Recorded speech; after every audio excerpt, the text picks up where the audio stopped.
Ladies and gentlemen, welcome to part 5 of Raw April Fools of 2013 review, okay? I know I changed it weird, I know I said it sounded weird, but this should be the last part of this show for tonight. I'm not stopping this. This is fun. I'm enjoying this. After after Jericho beat Antonio Cesaro by putting him in the walls of Jericho, you had your weird moment of the night. It wasn't during Raw like it was last week. It was during the commercials. Now, I don't know if you guys got the same commercials as me, but it was during the commercials. I'm watching TV, and they advertise a Rock video game. I just got on about how The Rock is a terrible champion in the last part. I just got done talking 8.5 minutes about that. If you haven't seen it, you should go see it. It's awesome. Not as awesome as this is going to be, WrestleMania prediction night, but awesome. But this is just weird. Oh my god, this was weird. The Rock's got his own game now. Apparently, I think it's on the iPhone or on your iPad or on your Apple products. It's called Rockapalooza. And apparently you're playing as some kind of white guy that doesn't look anything like The Rock in what he wore in G.I. Joe, his black tank top and his camouflage pants, going around beating guys up. I don't plan to play this. If you guys play it, good. If you guys don't, good. It doesn't matter to me. You guys can play whatever you want to play. I'm not going to tell you what to play. It's up to you. I don't run your life. You run your own life and play what you want to play. Don't let anyone say otherwise.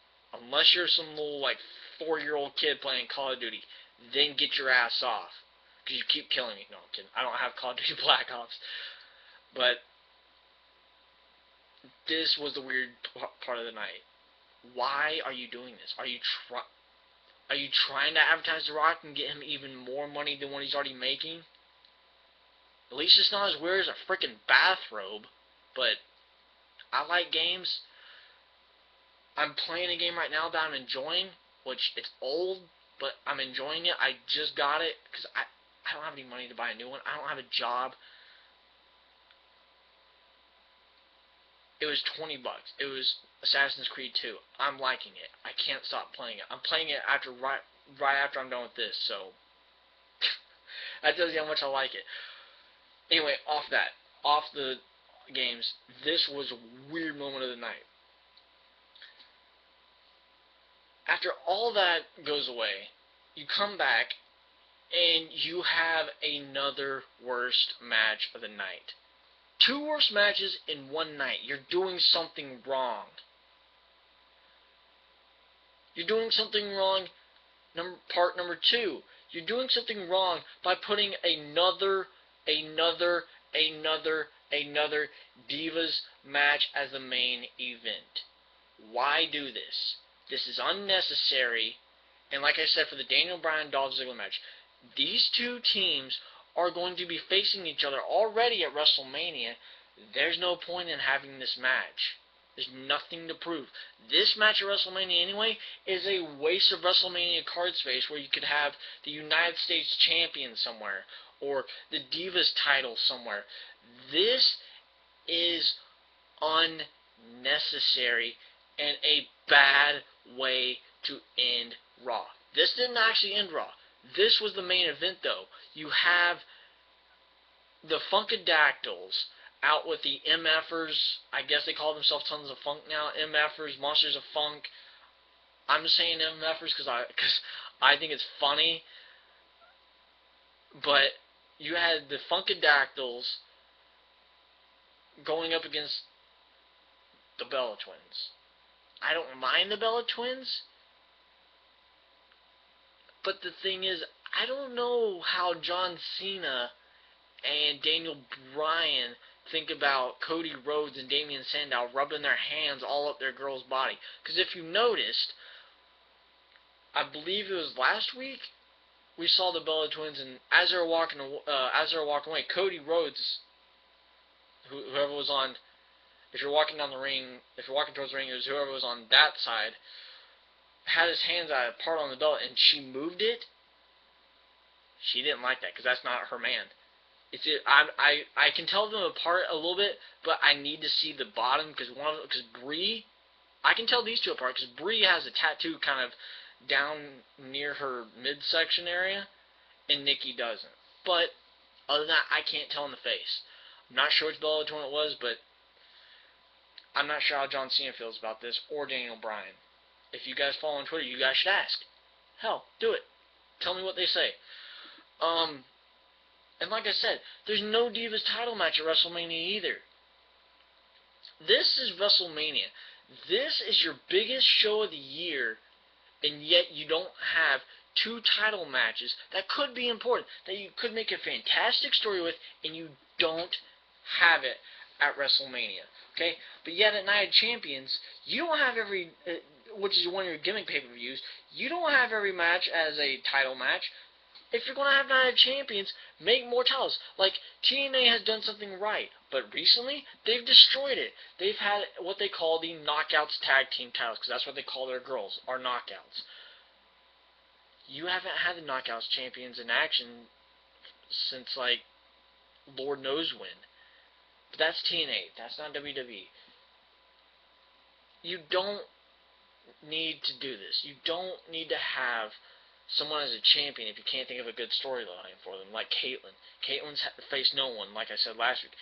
The only person she's faced is like The Rock, is one person, and that's Tamina Snuka. Twice, like The Rock. He fought Punk twice and beat him twice. But I'm done talking about The Rock for now.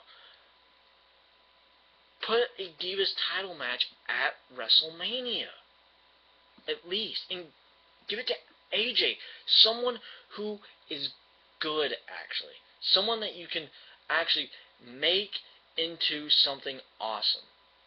AJ, I think, is the Divas, is the face of the Divas. Okay? Yes, she's a heel. I said before, John Cena is never going to turn heel. And I told you why. If you want to know why, go watch part 1. The match was won after, I think it was Cameron, who was the caramel-colored one, she did a running cross body, and it was reversed by one of the Bellas, and they got the win. They weren't sure who got the win, but the Bellas got the win. And like I said, it was another Divas main event. So this was the last match of the night. But then, you do something that I loved. This is what makes me want to watch WrestleMania, is the next segment, which was the best segment, which you should have the best segments out of the night last. You did a good job here, WWE. Your main event, you didn't. All night long, they were talking about how Undertaker was supposed to eviscerate CM Punk. He was gonna talk to him and, like, verbally, I guess, threaten him and all this in a PG kind of way or something. I don't know. You can't really eviscerate someone unless you destroy him, I guess. I have no idea. Undertaker walks out with his 10-minute long entrance, and he starts talking to CM Punk, saying that you've pissed him off, saying that he really wants to get DQ'd just to beat the living hell out of CM Punk. And all of a sudden you hear, oh, the Druids. It took them forever, it seemed like, for the Druids to come out, because they had to dress CM Punk as a Druid. CM Punk, yes, was a Druid, and they had to find more people for the Druids. After the Druids, they had to get Paul Heyman dressed as Paul Bear. This was awesome. After the Druids come out, you hear all of a sudden, oh yes, my Undertaker! That was awesome. Undertaker was so confused. He thought it was really Paul Bearer, but it wasn't. Because Paul Bearer's dead. Great manager. Guy who should have been inducted. I could have done a better induction job this year into the Hall of Fame, but he should be inducted. At least next year, at least. But this was awesome.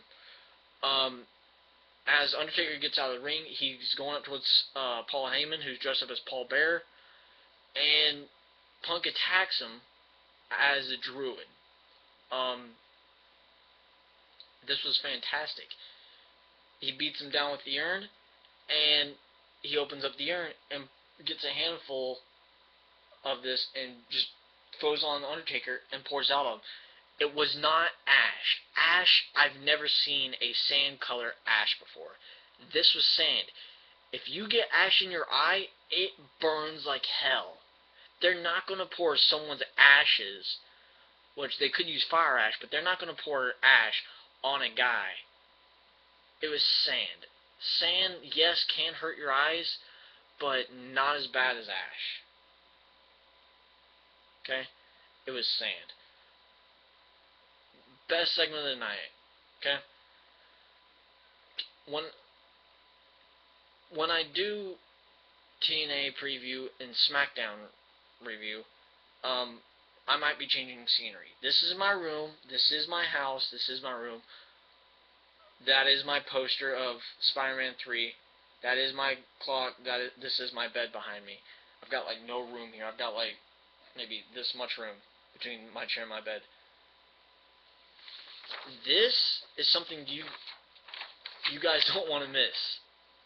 It's WrestleMania preview night. Okay? I will be talking the hell out of WrestleMania. Okay? WrestleMania, I cannot wait for WrestleMania preview night. I'm so excited. It's either going to be Friday or Saturday. I'm not sure when, but it's going to be one of those days. Tune in and watch it. You don't want to miss it. Trust me. Do not miss this or you will regret it.